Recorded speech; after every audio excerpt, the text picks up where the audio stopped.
We are going to be talking about maximizing employee knowledge retention. For today's presentation, we'll be doing a webinar style. For those of you who don't know who I am, my name is Claudette Hutchinson. I am the Chief Learning Officer at Andreas Consulting. We're a company that builds customized training programs. For today's webinar, I'll give about 40 minutes of information. We're going to be a little bit more interactive than we were 2 weeks ago. And then at the end, there's going to be about 15 minutes for dialogue, conversation, any questions that you potentially would have. So if you would like to, please chat your question in the chat or jot it down somewhere, and we'll get to them at the end of the session for the last 15 minutes. We have 1 hour today. This morning, we're actually going to start off with an activity, and I'm going to describe the challenge. I want you to memorize an 18-digit number sequence. Here's the thing. You cannot write it down. You cannot use technology. 30 seconds to memorize an 18-digit sequence. Ready? Memorize.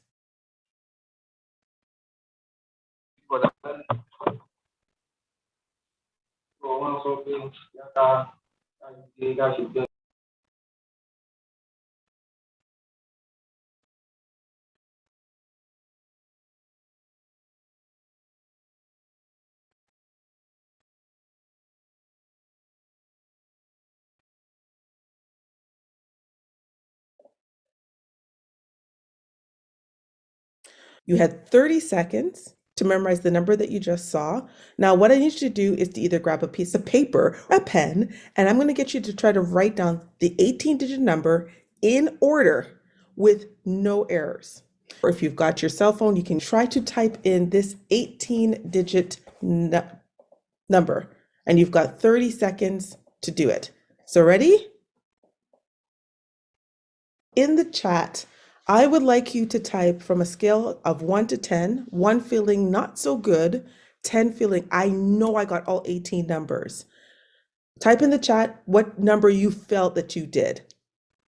So if you think you got every single one of those numbers in order correctly, type in a 10 in the chat.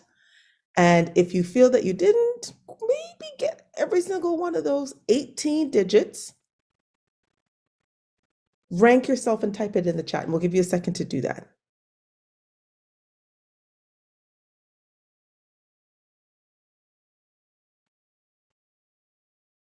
I have no responses in the chat, so maybe we're all looking 7. Okay. Anybody else want to type in the chat?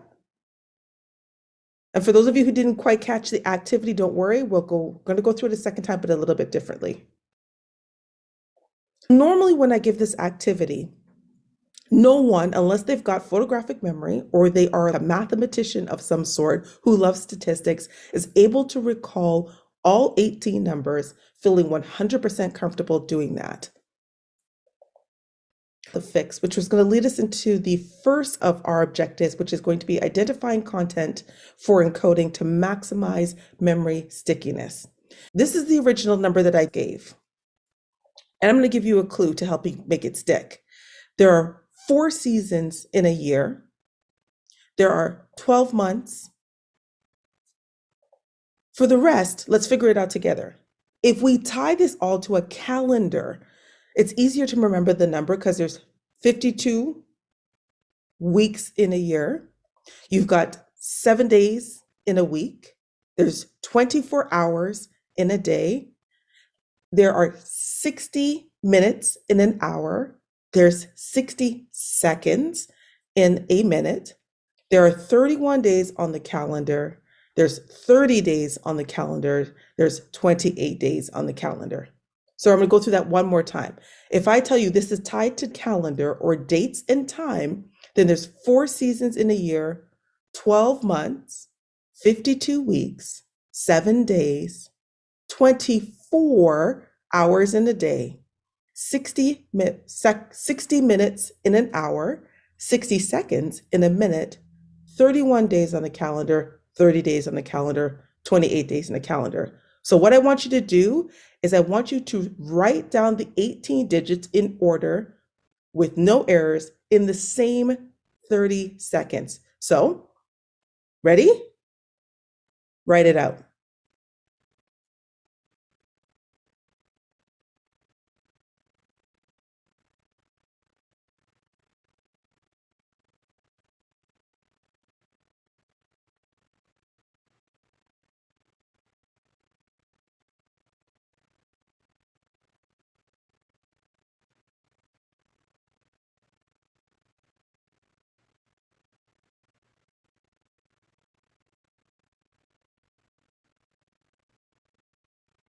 Now, how many of you found it easier the second time to get through it?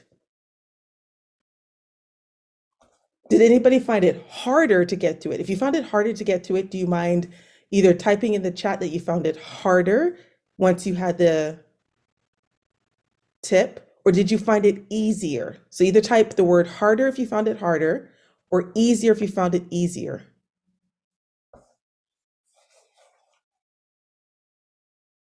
So it should have been easier for you to find the numbers because you actually had something that we're going to talk about for identifying how to encode information and retain it.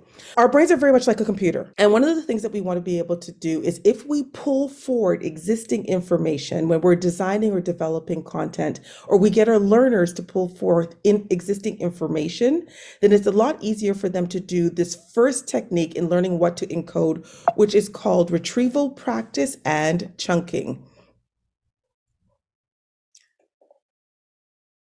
So retrieval practice and chunking. Normally, and I don't know about the rest of you, but when I was in university, I wasn't the best student for the first probably 3.5 years. And a lot of my examinations, I would memorize as much as I could right before I went to write the exam. Now, if you ask me a day after I wrote the exam, maybe 2 days after writing the exam, I wouldn't remember the information that I stuffed into my brain. And that's called rereading and mass practice. And that actually never works. So, what you want to do when you're designing your content is you want to be able to have individuals do retrieval practice and chunking. When you retrieve existing information, for example, I asked you to think about a calendar times dates. That's something that you already know. And then what I'm going to do is I'm going to block it together in pieces. So I took that 18-digit number and I blocked it into sections, chunked it into pieces of information, and then asked you to tie what you know already to new information. So number one, best practice when you're designing learning for a learner, so give them existing information to pull forward that they already have within their memory. Last 2 weeks ago, when we talked about building a rapid needs analysis and you having to understand your audience. If you don't know who your audience is, it's very difficult to know what pre-existing information is in their head. So then you can have them pull that forward from their memory and then write a new understanding on top of it.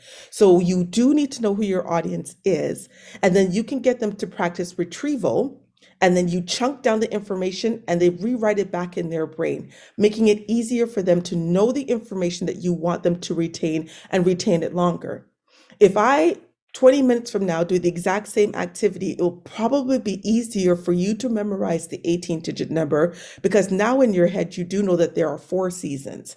You do know that there are 12 months in the year. You do know that there's 52 weeks. And then you recognize that the rest of the information will automatically flow if you get it memorized. So again, first best tip and practice when you're designing or developing content, ask your learner to pull forward existing information that they have, chunk it into pieces that make sense, and then write the new information directly on it. So that's the first activity.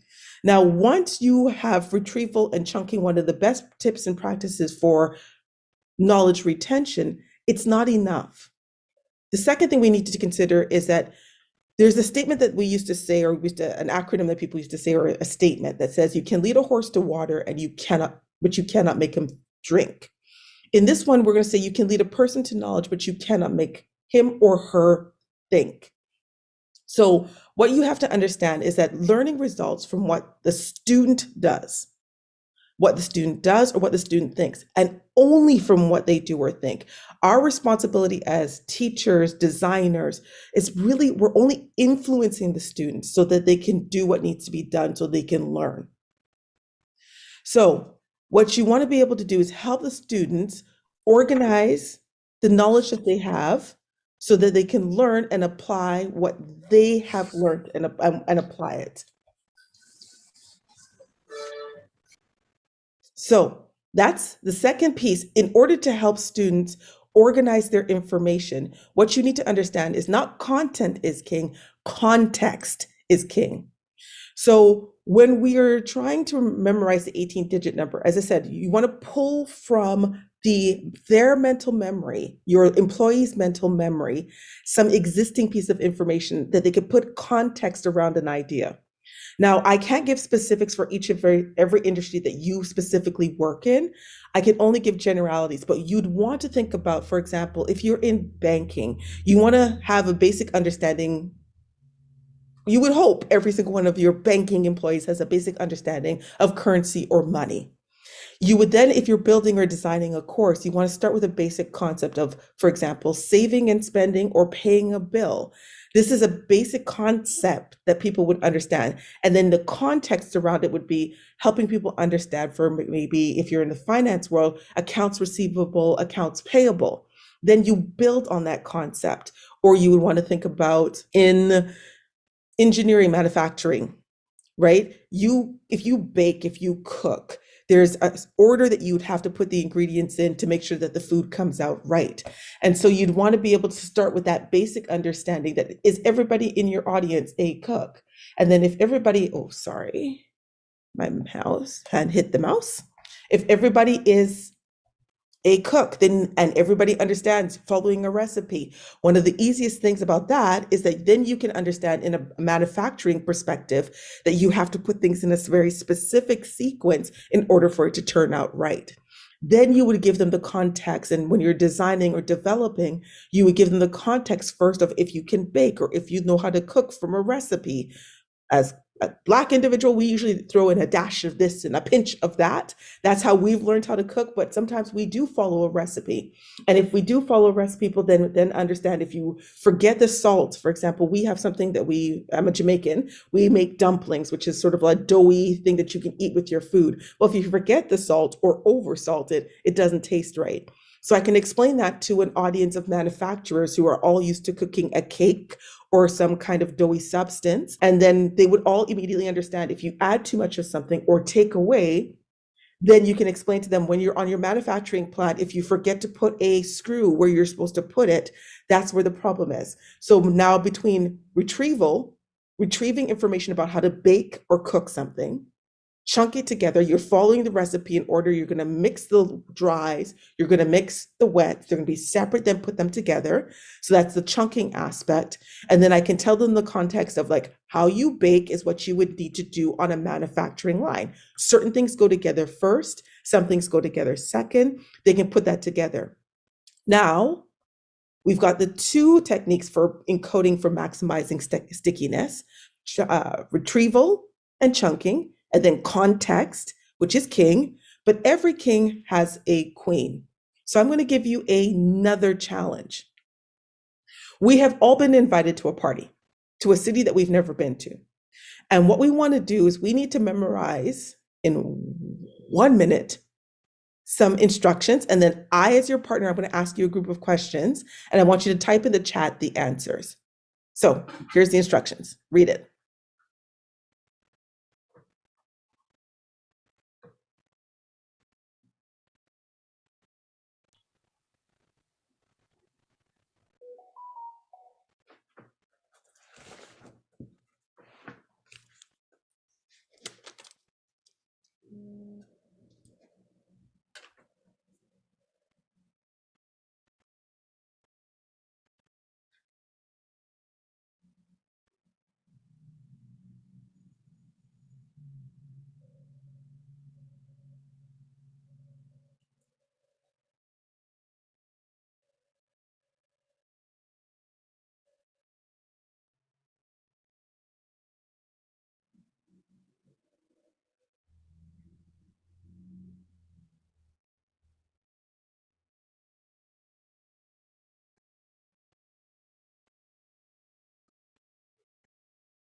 So here's a series of questions that I'd like to ask you. And here's the thing, these are trick questions. So if you can't answer them, don't stress out. Number one, where's the parking lot? If anybody wants to type in the chat where they think the parking lot is.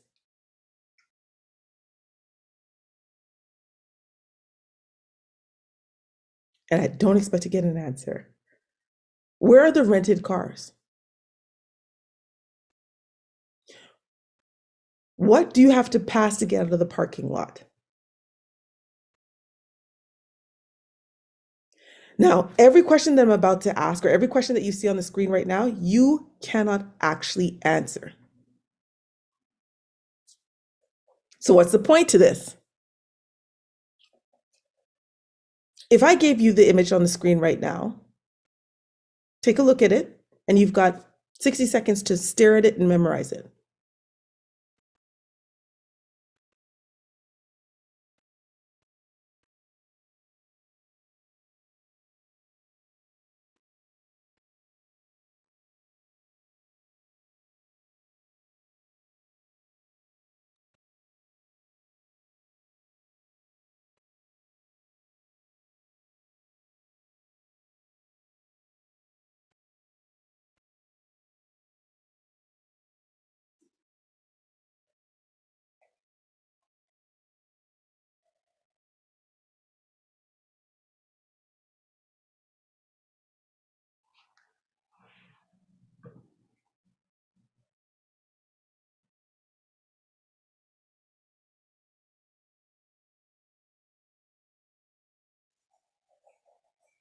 So, in relationship to the airport, where is the parking lot?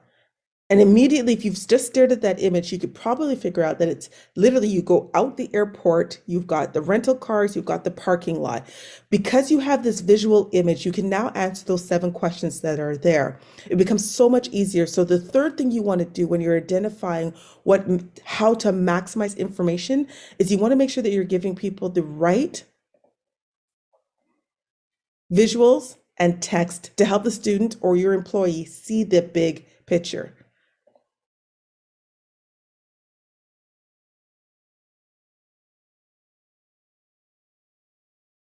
So the first objective, as we said, was to identify content for maximizing memory stickiness. There's 3 things that you need to do to be able to identify this content.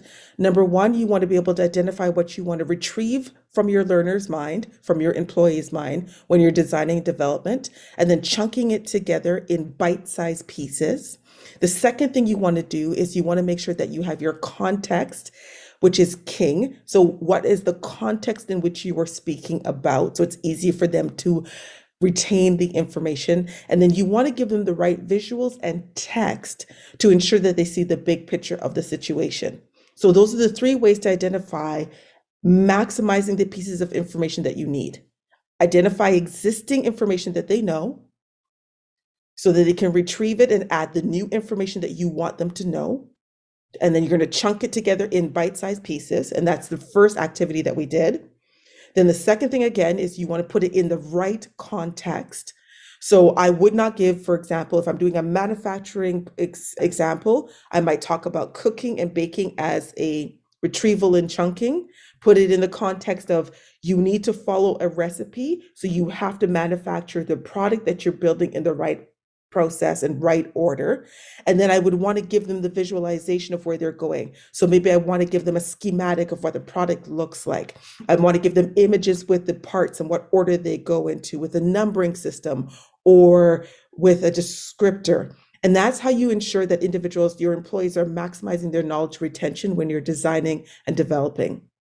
The second thing we committed to doing for today is to determining the right amount of time to do lecture, practice, performance ratios when you want to optimize what you're building. So right now on the screen, you'll see something called the 7 different learning styles. So back in the day, they would call them they now call them people's learning preferences. And here's the wonderful thing about this. People have different ways in which they learn, but they lean towards something that they like a little bit more. The first 5, visual, verbal, oral, physical, and logical, are specific.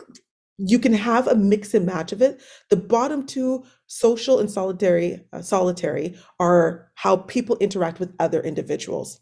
So what we're going to do over the next 10 minutes or so is we're going to talk about how each of these styles and what they mean. And then we're going to talk a little bit about what activities are tied to it to wrap up the last piece, which means the best activities for retention based on what you want the performance to be. So visual makes sense. They want to see something. The people who are visual, who have a visual learning style, they want to see something. So they either want to see symbols or boxes or charts or colors. So that's what you want to be able to give that individual, something that they can look at. Right now, for those of you who are visual learners, I have a PowerPoint slide. I am speaking, I am the instructor person, and I'm giving you verbal instructions. I'm also asked, but what someone who's visual wants to do is they want to see this. So you want to give them something to look at so that they can see what they need to see. And I said, you want symbols. So I have an eye picture that's in there, plus the text that goes with it, visual. You would also want to consider verbal. Now, verbal is people who like to say things out loud. This does not necessarily mean that it's the instructor who's actually being verbal. Sometimes it's students who want to talk directly to themselves. Now, I am a verbal learner. So, a lot of times when I'm learning something new, I will record myself on my own cell phone. I'll write out my own notes. I will come up with tongue twisters or mnemonics, or I do rhymes so I can memorize the information that I need to have within my brain to have that knowledge retention. Then there's The next one is oral. And what that is it's sound or music. So I have a friend who cannot study unless music is playing in the background. I can study to certain types of music or learn certain types of things if there's a instrumental track playing in the background.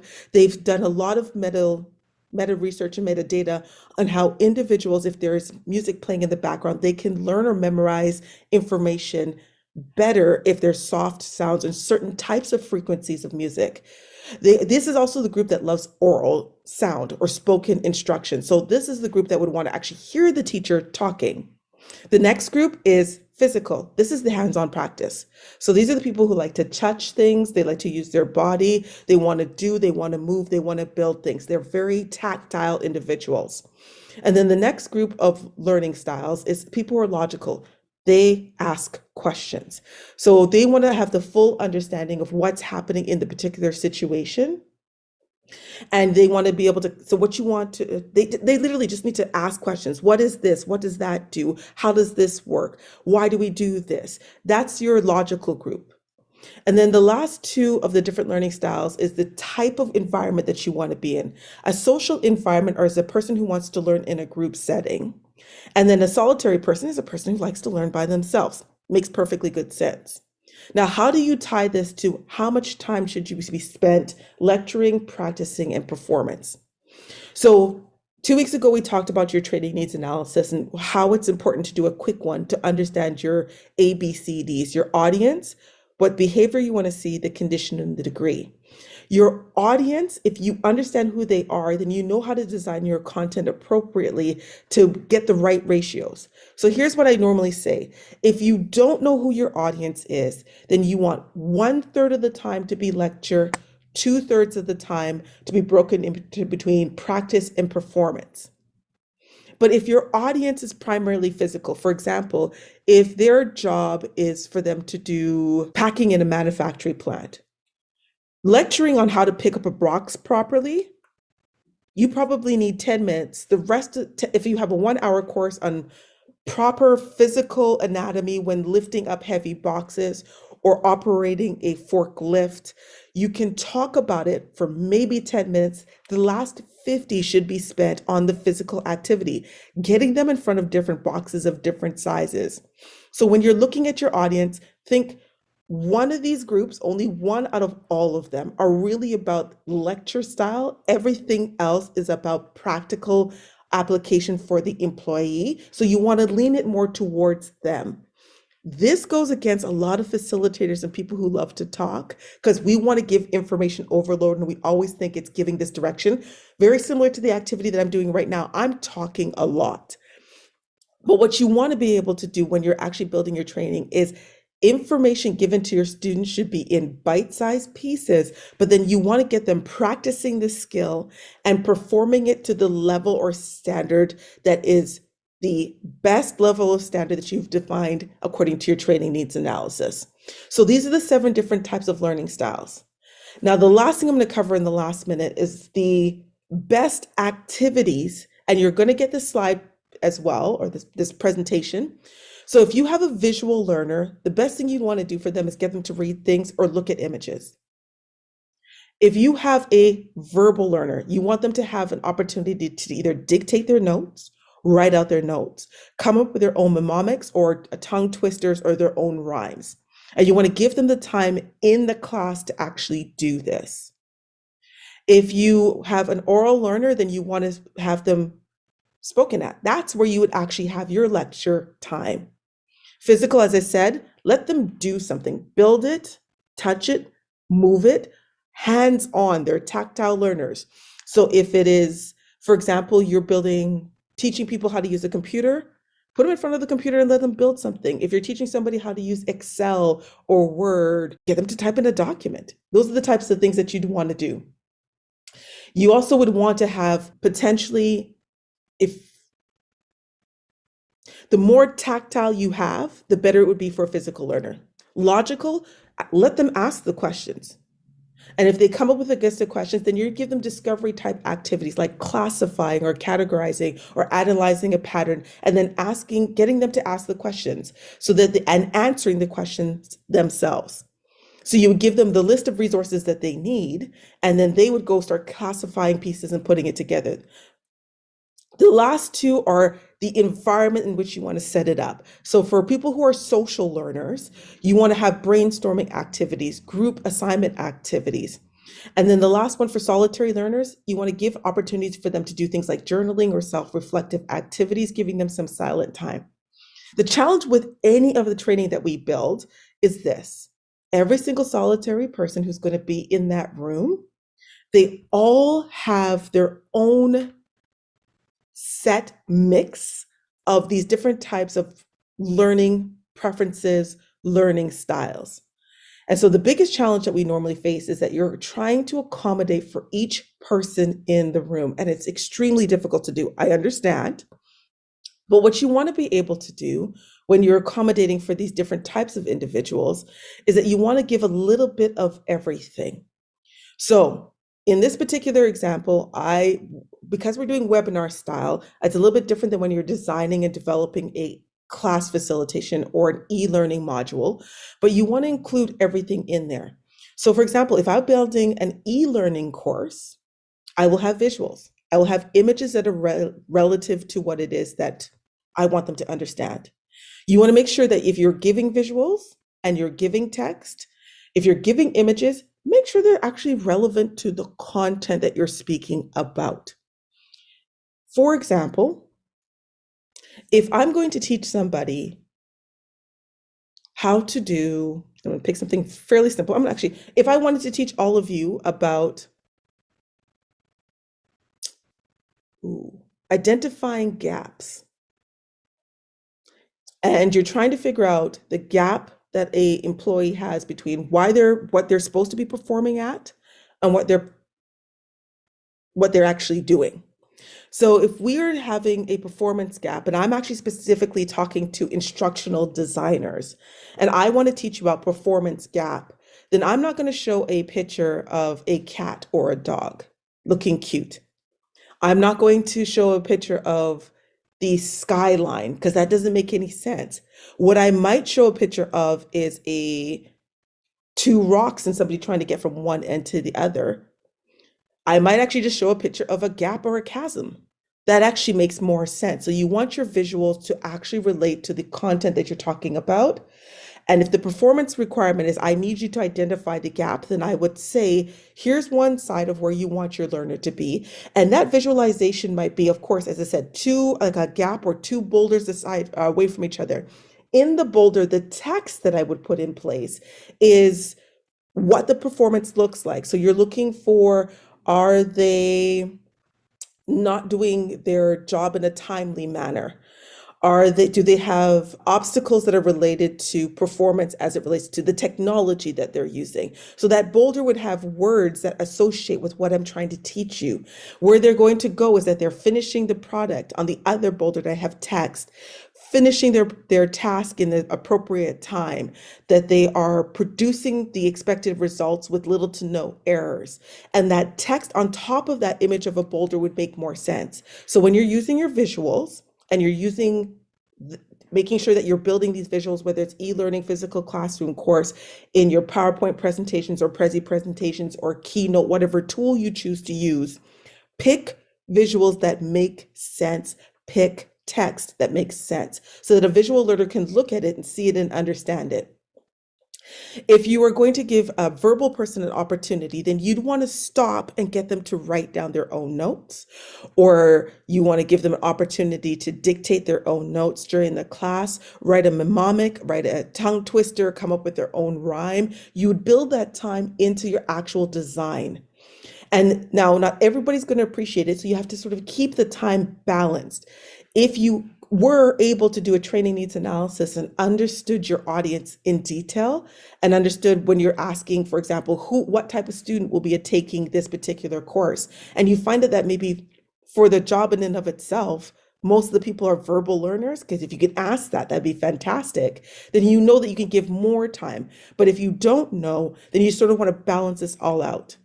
You want to make sure that you have an oral understanding. You might play music in the background. You might have definitely spoken instruction would work. Then there's the physical piece. Anything that has to be physically done, let them do it. Makes sense. Logical, have a Q&A session.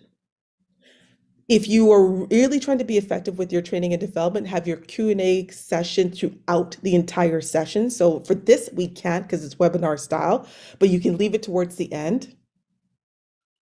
And then if you have a social group or a solitary, you're going to actually incorporate both. So you would want to have, during your actual build time for individual work. You would also want to definitely have time for social work. Understanding people who are introverted by nature, they like to be solitary in their learning. They might feel uncomfortable, but when you let them know that there's going to be an opportunity for them to do some self-directed work, they'll be happy. And for those who are social individuals who want to talk to individuals, then you let them know eventually we'll have a social component. And if you incorporate all of these types of activities, the more you know about your audience, the better you can pair this towards that particular group. Then you can actually make sure that you answer and provide the right environment and the best activities for them to retain the information. If you don't do all of these, so if you have an audience and you don't know who they are, you can't get that information, then again, try to incorporate as much as you can all of these elements within that training session. Most sessions are over an hour, 2 hours, 3 hours. You can get this all in there, unless it's webinar style, which doesn't always necessarily work. But when you incorporate all of them in there and let your learner know that it's coming, then they have an opportunity to maximize the retention of the information. Now, this is what's really important. If you are teaching critical information, most of the times when we build our training sessions, not every piece of information that we're teaching is critical. We do have something called transitionary information where we're getting them from one concept to the next. And we understand that people's brains kind of tune out. They do. They just do. That's welcome to it. That's life. But if you can, within every 10 minutes of education that you're providing for your employees, if you want to maximize retention, try to incorporate at least 4 of these 7 different aspects together in every hour. Because a lot of people have one that they lean more towards, but they usually can learn in all of the aspects. And if you incorporate 4, so you're looking at the first 5, pick 3 of those at least, and 1 social or solitary activity every hour on the hour that you're giving people this opportunity, and mix it up, then they will retain information better as long as you incorporate the first 3 tips that we gave you for identifying, maximizing stickiness. So use these pieces, first 5, and take at least 3, and then take either social or solitary every hour on the hour that you're giving them an activity to do. And when we talk again about between lecture, practice, and performance, you want lecture 1/3 of the time, most of the time. And then you want 2/3 of the time to be practice and performance. Now, there's a difference between practice and performance. Practice is when you're novice and you're new, you don't understand what you're doing, and you're going to fumble through it. You're going to need a little bit more time. Performance is honing it in. So that's going to be repetition, where you got people to repeat a different activity in a multitude of ways. So those how you tie those two together. And so For the last 2 minutes, I'm going to quickly review what we've gone through. Bear with me for just a second.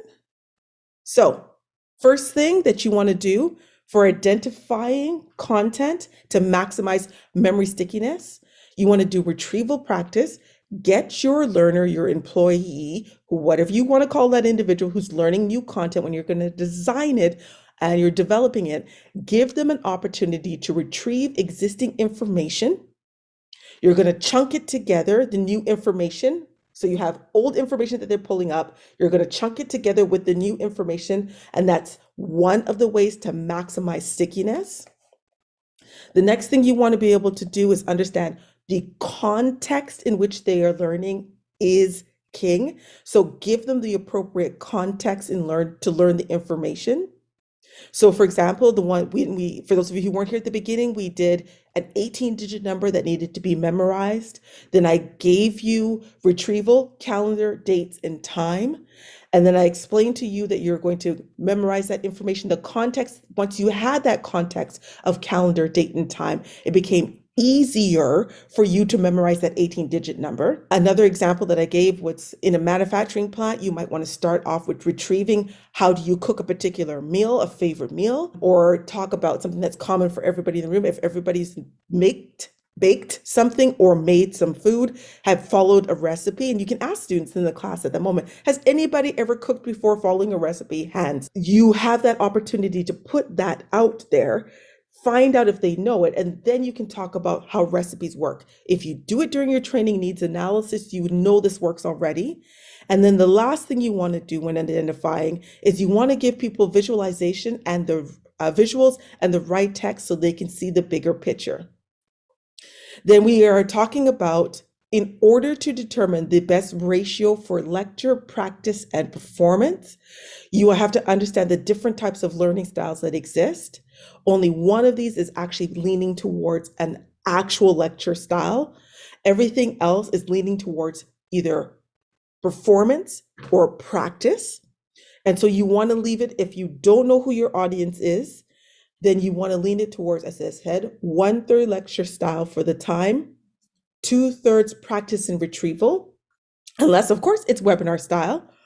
And the last thing you want to be able to do is, if the types of activities that you want to lean towards for these styles are listed here, and you'll have this presentation, but visual, you want them to be able to read and look at images, verbal, some kind of talking, whether it's written or dictating notes, oral, spoken instruction, physical, let them do it, logical, ask questions, social, brainstorming or group activities, and solitary learning is going to be using journaling or self-reflective activities. When you are building your lessons, for every hour of instruction that you are giving, you are trying to incorporate 4 of the 5 at the top and at least 1 at the bottom. If you could do both, they'll be fantastic. And that is how you're going to make sure that you have the best type of activities based on the performance that you require. And so if it's a performance, the other piece that you want to take into consideration, and I'm going to open up for questions, is if they have to do, and I'm going to put it together, hands-on practice, that's your physical, your visual, or your verbal. Those are the 3 I'm going to put together for hands-on practice. So if you're talking about like technology, if you're talking about learning a new way of doing a physical activity in their office, whether it's working on a computer or physically working in a yard or doing some physical labor, you want to give individuals the visual, verbal, and physical going together.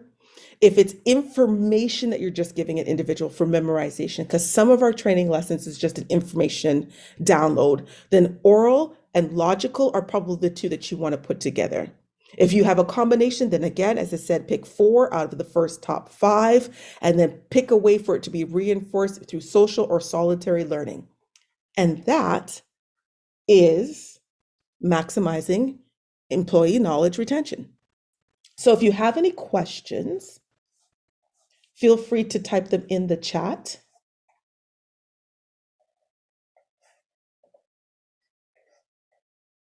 And I'm going to give everybody about a minute or 2 to write down any of the questions that you have in the chat.